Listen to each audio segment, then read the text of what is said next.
This week on The Watchman, welcome to Akko. Over the centuries, this historic port city on Israel's northern coast has seen it all, from the tribe of Asher to the Apostle Paul to Crusader knights, Ottoman sultans, the British, even Napoleon played a major role in the fascinating history of this city. And today, our good friend, top Israeli tour guide Amit Greenfeld is going to take us not only through the history of Akko, but bring us up to the modern day and why this city still matters right now. It's The Watchman. It's Christians United for Israel, only right here on TBN from historic Akko, Israel.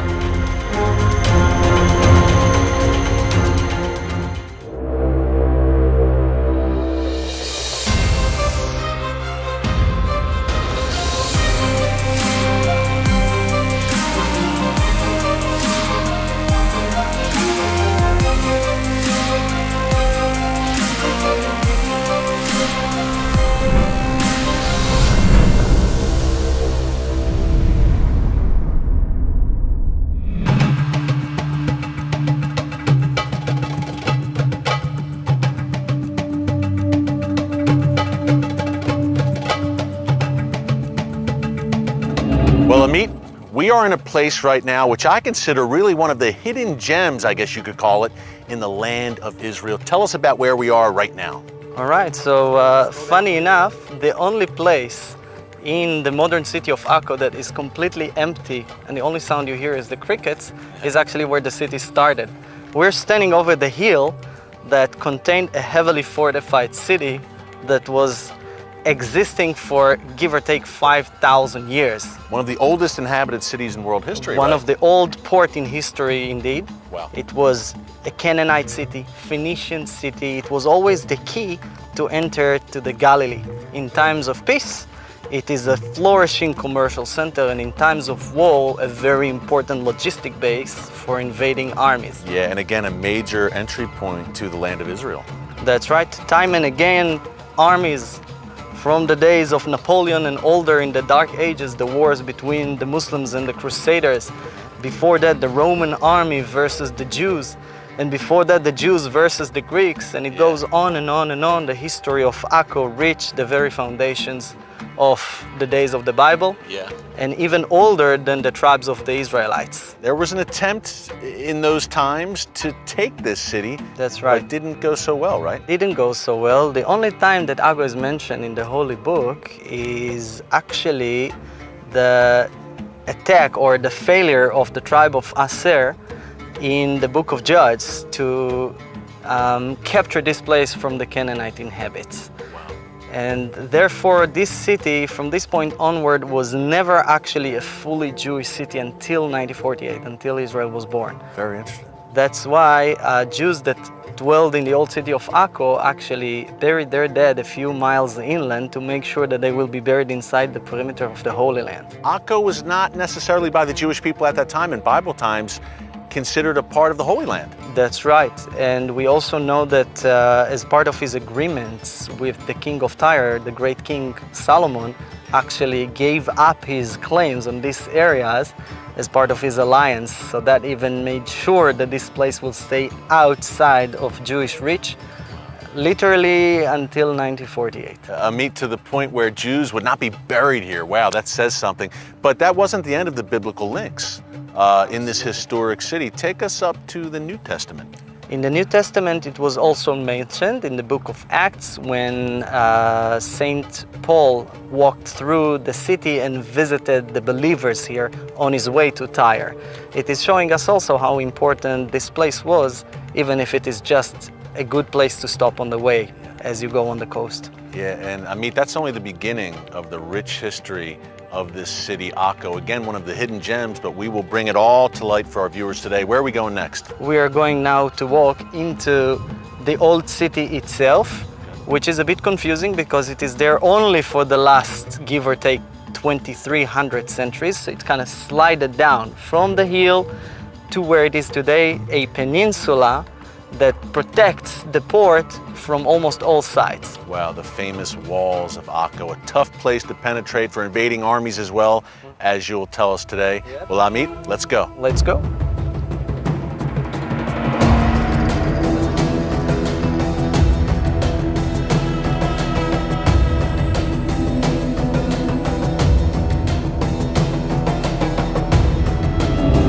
there's so much to see here in Akko. This is a UNESCO World Heritage Site.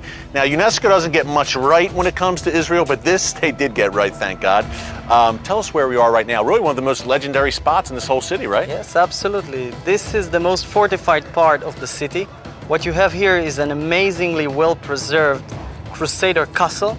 Above its ruins, the Turks built this magnificent palace that you see today, heavily fortified, and the British used it later on as a prison. This place suffered lots of scars of war. These look like cannonballs. Those are cannonballs. Those iron ones are from the attack of Napoleon on which the we will city. talk about a bit later in the show. And this bigger one is a boulder fired by Muslim trebuchets on the walls of the Crusader city in 1291 when they attacked and destroyed Akko. Amazing. Look, like you said, Crusader Castle, then the Ottoman Turkish structure. The Brits were here with a prison. It just shows you the history of this site, the rich history, and even the walls here. This is sandstone, right? That's right. The sandstone is what connects all the different periods here because everybody built with those brown, hard rocks. Just like Jerusalem is completely white because of the limestone, Akko is brown because of the sandstone. Well, let's go inside. It's about to get very interesting, folks.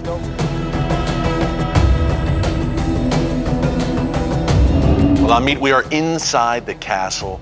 As you said, so much history here through the centuries, but let's start with the Crusader role in this very, very vast and impressive structure. Yes, they built it very big. I guess they did it because they could, because they wanted to project their power, to show how rich and huge their castles were. This is just one of the castles of the Crusaders that were built here during the 12th and 13th centuries. And this is European style, right? The style of architecture. Definitely European style, yes. Romanesque, early Gothic styles that you know from back home in Europe. Yeah. And this is only the lower floor. There were 2 more floors above it. This was a huge building that people could see from afar. Yeah. The famous Hospitaller Order was the one that owned this place. From France, originally? They were formed here actually, but eventually they had about, at their peak, 19,000 possessions all over the world.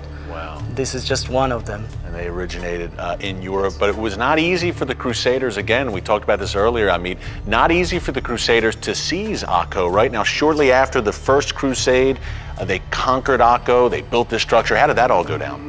They built this castle mainly through the 13th century, toward the end of their kingdom.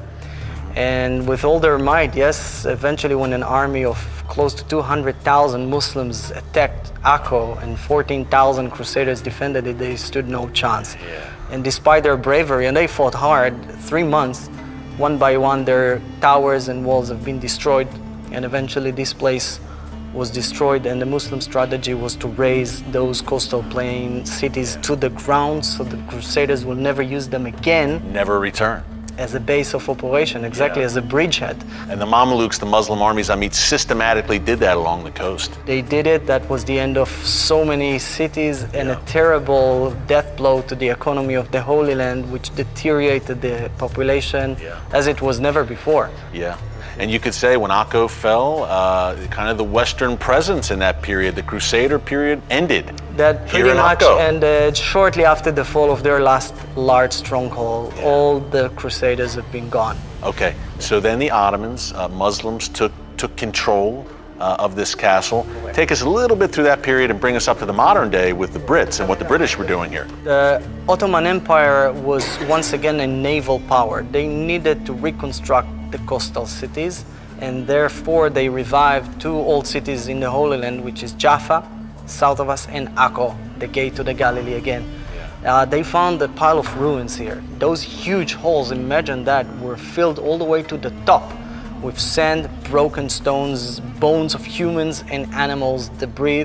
Later on, of course, in archaeological treasure, they found cannons lying down over here. But anyways, the Ottomans turned this place into a stronghold again, and they used it also as a prison.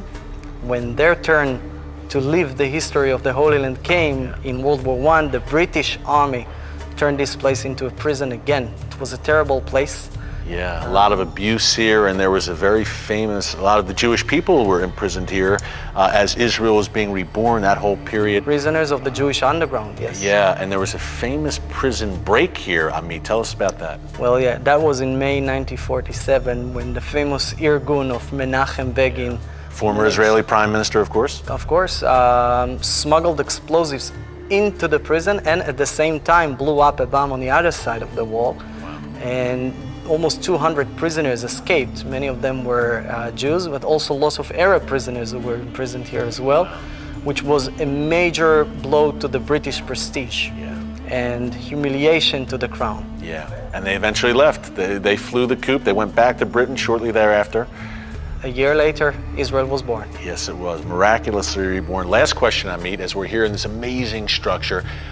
We see the cannons. Tell us about some more of the features. There's even a medieval dungeon here, if I'm not mistaken. There is. You don't want to be locked on this one. They even found the places where the prisoners were tied up to the walls to starve slowly in the dark dungeon. And they found an amazing refectorium, which is the dining hall of the Crusaders, secret exits to the ancient street, chambers of churches, even the latrines, which is the bathrooms of the Crusader time, were found here in an amazing shape. It's a very mysterious place. It is, and the problem with archaeology is that whenever you reveal something, it just raises more questions. Yeah. Most of this castle was never even fully excavated, and this is just one castle. So there is a city under the street of what is now called the old city of Akko. Well, that's only the beginning of the history here in Akko, layer after layer, as you just described. And folks, after the break, another layer of the amazing history of this city. Napoleon, a guy is slightly shorter than me, also had a major role here in the history of Akko. Find out what Napoleon did in this beautiful city, Akko, Israel. After the break, it's the Watchman, it's Christians United for Israel, only right here on TBN from Akko. Stick around. Israel faces growing threats on all sides. Hezbollah, ISIS, Iran, and Hamas never cease their attacks. But God has raised Kufi up at this moment in history to stand between Israel and those who seek to destroy the Jewish state. Israel's enemies are on the move. As dark clouds gather on the horizon, tell the world you proudly stand with Israel. Be a courageous voice for biblical unity and moral clarity when you join Christians United for Israel. Show your love for the people of Zion with this beautiful symbol of unending support for Israel. Wear the pin and join Kufi, a movement of over 3.5 million defenders of Israel. Call the number on your screen or visit kufi.org/pin to receive your free pin that will show your proud support for the special bond between Israel and America.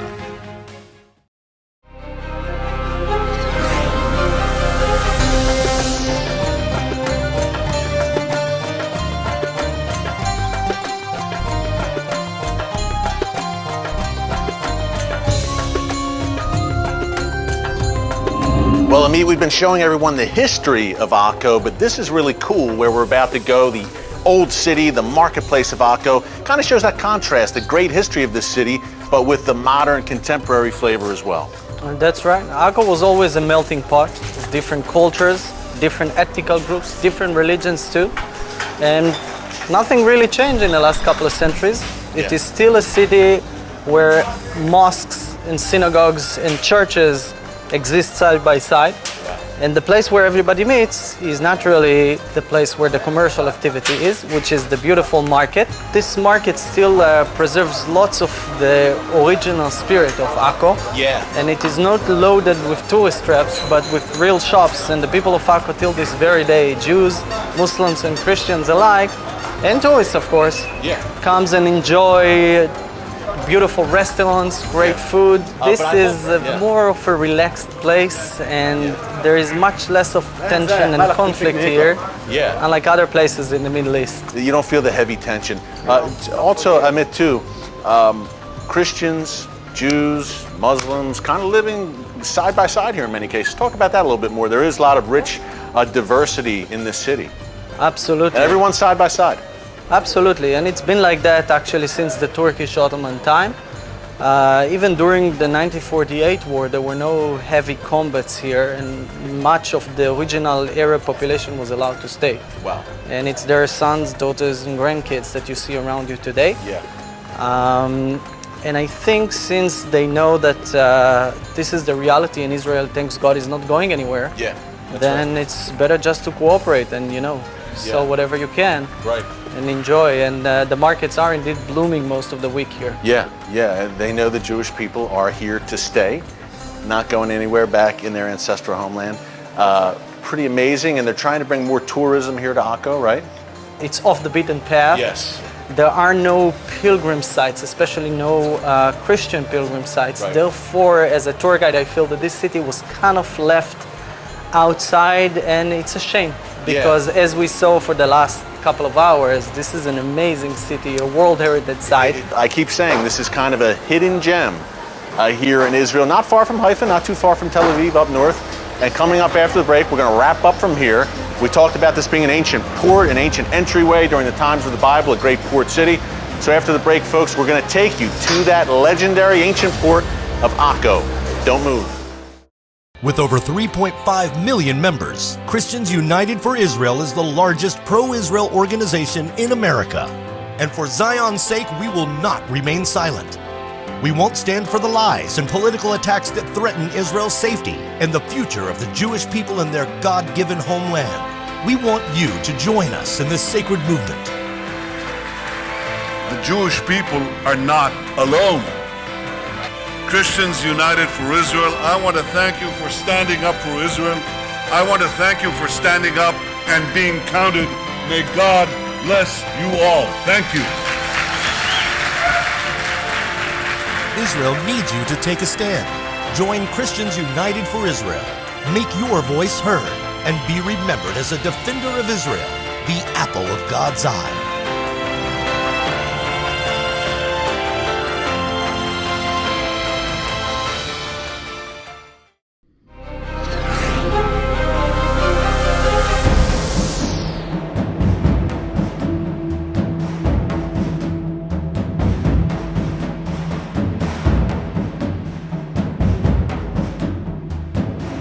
Folks, this is the world-famous Kanafa of Akko, and I just have to remind our viewers, Israel is not the place to come if you want to go on a diet.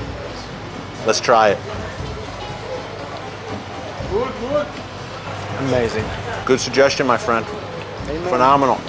Amen. Tov. Very good. Well, Amit, here we go to the main entry port since how many thousands of years? The port of Akko, been used again and again for sieges, for invasions of this historic city. That's right. As we said before, the port in times of peace is the gate to the Galilee, and in times of war, just the same, the gate to the Galilee.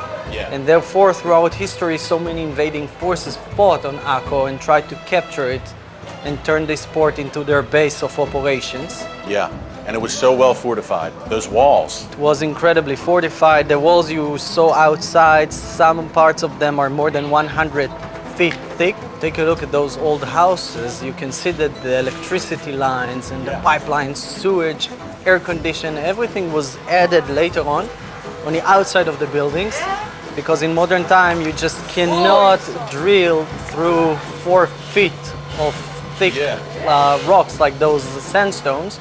So it was all added later. And the city has been destroyed, as you told us early in the show, Amit. So it's amazing they had to kind of build over the history and bring it up to modern times. That's right. Time and again, people kept coming to Akko. Even in the modern periods that Haifa kind of stole the primacy of Akko. Just south of here, Israel's third largest city, Haifa. That's right. Despite that, Akko is still a lively city. And the port that we're about to see in a minute is still an attraction to many people from all over the world. You know, Amit, they say you can't keep a good man down, well, you can't keep a good city down. And so many have come through Akko again. It's been destroyed. It's been a pile of rubble at one point, but now look at it in 2017, thriving once again, just like the land of Israel is thriving once again. That's right. Just look at all the beautiful renovations they're going to do at a beautiful square over here.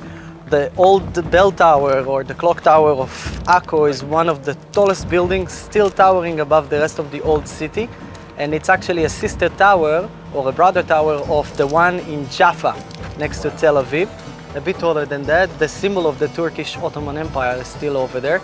And behind it, a whole compound incredibly well preserved that is, according to the plan, going to be a boutique hotel very soon. Wow, that's a good sign. I mean, because I feel like there's so much here in Akko just waiting to be mined and excavated and shown to the world. And finally, the attention of the government is slowly focusing on Akko, and it is slowly going back to its old primacy. It's an exciting time in this city. We're going to go to an exciting place right now, that ancient port.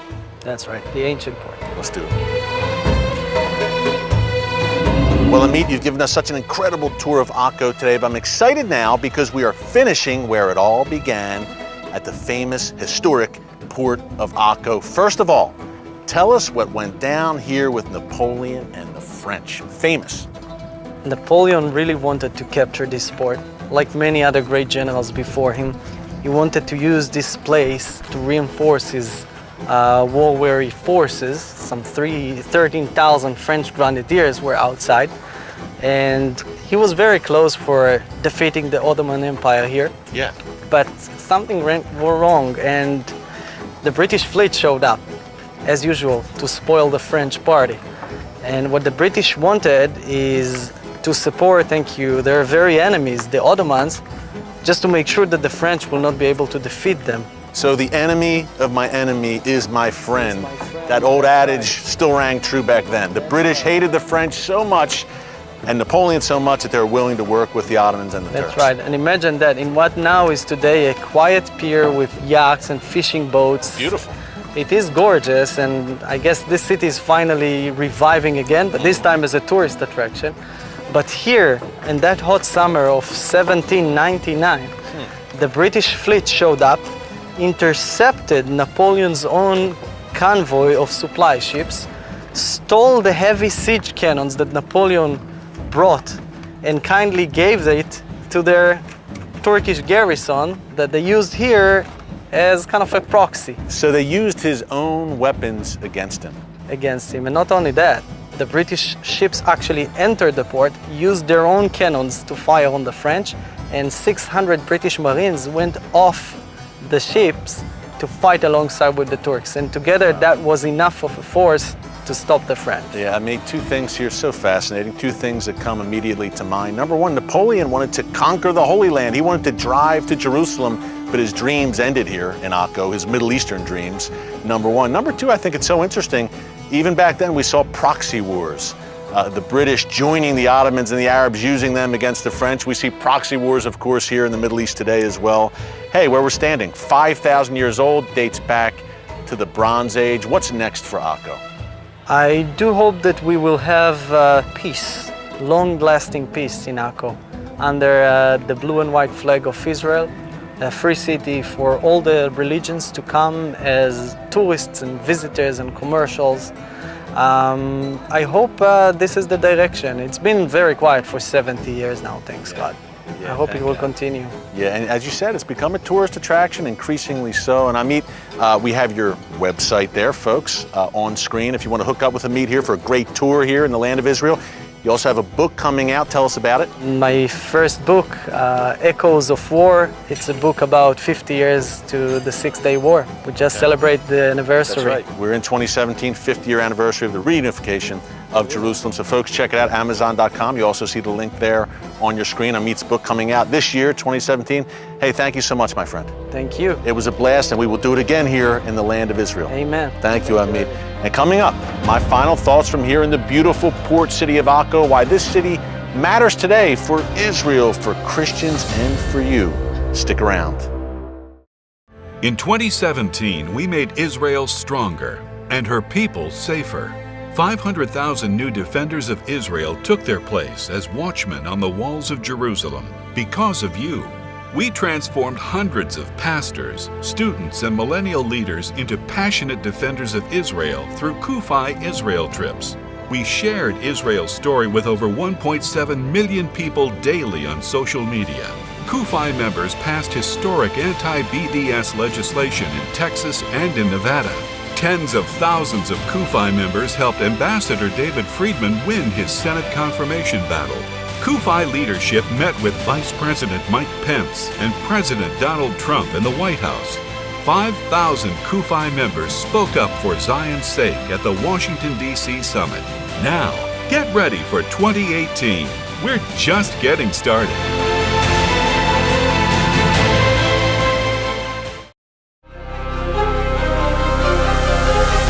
And welcome back to the Watchman. We are wrapping up here on the shores of the Mediterranean from the beautiful, ancient, historic port city of Akko in Israel. And folks, we saw so much today, but I really think the story of Akko is kind of a symbol of the story of Israel in general. Time and time again, this city has been destroyed. It's been under siege. There was a time when this all around me was basically a pile of rubble, but guess what?